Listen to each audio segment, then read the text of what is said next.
Welcome to foodie choice. அனைவருக்கும் வணக்கம். இன்னைக்கு நம்ம பார்க்க போகிற ரெசிபி என்னன்னு பார்த்தீங்கன்னா நெய் அப்பம் அல்லது குழியப்பம்.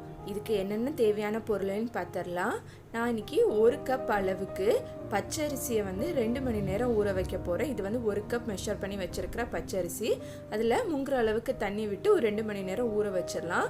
ஊறினதுக்கு அப்புறமா நம்ம ஒரு பெரிய மிக்ஸி ஜார் எடுத்து நம்ம ஊற வச்சுருக்கோம்ல அரிசியை நம்ம வடிகட்டிட்டு இதில் போட்டுடலாம். மிக்ஸியில் போட்டு தண்ணிலாம் எதுவும் ஆட் பண்ண தேவையில்லை.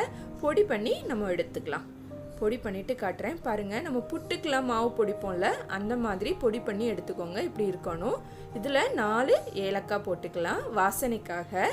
அதையும் போட்டு இது கூட பொடி பண்ணிடலாம். பழம் பார்த்திங்கன்னா ரொம்ப பழுத்த பழமாக எடுத்துக்கோங்க. நான் 2 சின்ன வாழைப்பழம் எடுத்துருக்கிறேன். அதை இப்படி கட் பண்ணி இது கூட ஆட் பண்ணுறேன். நல்ல பழுத்த பழம்னா சும்மையே நீங்கள் பிச்சு போட்டாலே போதும். அதுவும் அந்த அரிசி கூட போட்டு நம்ம அரைச்சி எடுத்துக்கலாம். வெல்லம் 1 கப் அரிசிக்கு 100 கிராம் வெல்லம் தான் மெஷர்மெண்ட். உங்களுக்கு இனிப்பு கம்மியாக போதுன்னா கொஞ்சமாக போடுங்க. 75 கிராம் வரைக்கும் போட்டுக்கலாம். கொஞ்சமாக போட்டதுக்கப்புறமா டேஸ்ட் பண்ணி பாருங்கள். உங்களுக்கு கூட கொஞ்சம் வேணும்னா கொஞ்சம் கூட போட்டுக்கலாம். ஆனால் நம்ம அரைக்கும் போது தண்ணி எதுவுமே ஆட் பண்ணக்கூடாது. அதுலேயே அரைச்சி எடுத்துக்கோங்க. தண்ணி விடாமல் நான் இப்படி அரைச்சி எடுத்துக்கிறேன். கட்டியாக பாருங்கள். இதுதான் கன்சிஸ்டன்சி. இந்த அளவுக்கு அரைச்சி எடுத்து வச்சுக்கலாம். அப்புறமா இது கூட தேங்காய் ஒரு 1/4 கப் அளவுக்கு இப்படி குட்டி குட்டியாக கட் பண்ண தேங்காய் இது கூட ஆட் பண்ணலாம். ரொம்ப டேஸ்ட்டாக இருக்கும். ஆட் பண்ணனாலும் ஒன்றும் இல்லை. வேண்டாம்னு நினச்சிங்கன்னா இதை ஆட் பண்ண தேவையில்லை. அப்புறமா இது 1/4 டேபிள் ஸ்பூன் பேக்கிங் சோடா அதையும் ஆட் பண்ணிவிட்டு எல்லாத்தையும் ஈக்குவலாக நல்ல ஒரு மிக்ஸ் கொடுத்துட்டு ஒரு 15லேருந்து 20 நிமிஷம் இது அப்படியே இருக்கட்டும். அதுக்கப்புறமா நம்ம குழிப்பணியார கல்லை சுட்டு எடுத்துடலாம். இது நான்ஸ்டிக் இல்லை, நார்மலான குழிப்பணியார கல் தான்.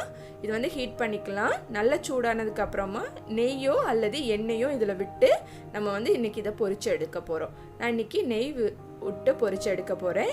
எல்லா குழியிலையும் கொஞ்சம் கொஞ்சம் நெய் விட்டுக்கோங்க. ரொம்ப தழுமுற அளவுக்குலாம் விடணும்னு கிடையாது. கொஞ்சமாக விட்டாலே போதும்.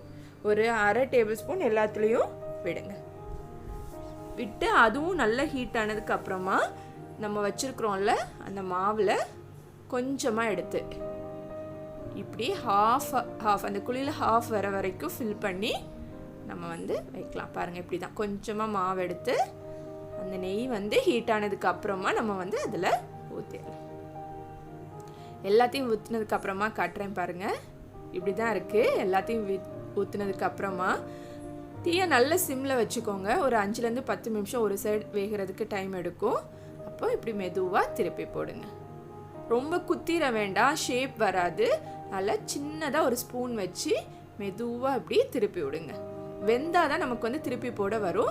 வேகலைன்னா திருப்பி போட வராது. அதனால் அதை விட்டுட்டு அடுத்ததை அப்படி மெதுவாக திருப்பி போடுங்க.